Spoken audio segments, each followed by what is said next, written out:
বাইরে কোন বেয়াদবগুলো রে চিল্লাচিল্লি করতেছে? এই কেউ আসিস, এদিকে আয়। এই বাইরে কোন বেয়াদবগুলো রে চিল্লাচিল্লি করতেছে বলতো? ম্যাডাম, ছাত্ররা কোটা বিরোধী আন্দোলন করতেছে।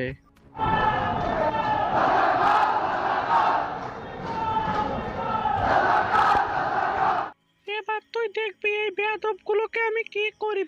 আমার রাইফেলটা দে তো। এই, এখন কে কোথায় গেলি? সাহস থাকলে আমার সামনে এসে দাঁড়াতো দেখি। বাহ, তোর তো অনেক সাহস দেখতেছি।